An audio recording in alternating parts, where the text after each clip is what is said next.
Scarlery's return came, he was glad to take out the coaches and meet old friends. He met Rusty up the line. "You know," he said, "if I couldn't see the old places, I'd think I was on a different railway." Rusty laughed. "Well, we hoped you would. Mr. Hugh, our foreman, said, 'Rusty, Scarlery's coming home. Let's mend the track so well that he doesn't know where he is.' And we did, and you didn't, if you take my meaning." Scarlery chuckled away. He liked this hard-working, friendly little engine. "There's still one bad bit," said Rusty anxiously that evening. "It's just before the first station. We hadn't time." "Never mind," said Scarlery. "It's much better now than it was." "Maybe better, but it's not good," replied Rusty. "An engine might come off there. Peter Salmon's the hand'll take care, and so do you. But I'm worried about Duncan.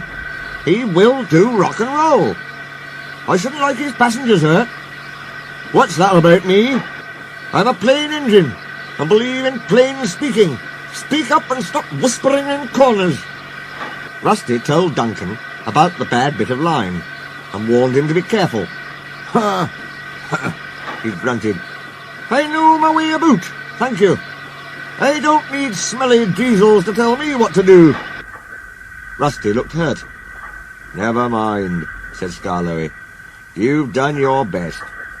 He said no more, but he thought a great deal.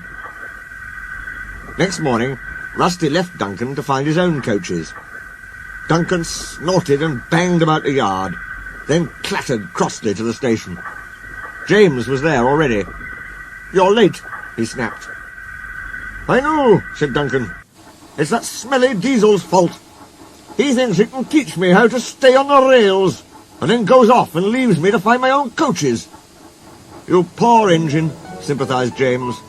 "I know all about diesels. One crept into our yard and ordered us about. I soon sent him packing." Duncan gazed at him admiringly. He didn't know that James was boastful, and sometimes didn't tell the truth. "Send him packing! Send him packing!" snorted Duncan. He climbed the first hill furiously. "Well done, boy, keep it up," encouraged his driver. They were soon near the first station. Duncan was pleased. Nothing's happened, he chortled. "Silly old diesel, clever me." And he swaggered along, doing his rock and roll. "Steady, boy." His driver tried to check him, but too late. There was a tearing, cracking, crunching sound, and Duncan stopped bumpily. "Sleepers and ballast!" he exclaimed. "I'm off!" And he was. "I warned him," said Rusty crossly. "Duncan," I said, "you be careful on that bit of line." But all he did was to call me names. Mr. Hugh kept turning Rusty's handle. "Come on," he urged. "Start up." "No, Mr. Hugh, sir, I'm sorry to disoblige, but I won't help that Duncan." "I'm ashamed of you, Rusty," said Scarlery severely. "Think of the passengers. What are they going to do?" "Oh," said Rusty, "I'd forgotten them. I'm sorry, Mr. Hugh, sir. We must help the passengers." And his engine roared into life. "Oh dear," thought Duncan. "Now everyone will know how silly I am." Presently, Mr. Hugh and Rusty brought sleepers and old rails. Mr. Hugh showed the passengers how to use them, and they soon levered Duncan back to the line. Duncan was extra careful all day. "Rusty," he whispered that night, "thank you for helping. I'm sorry I was rude."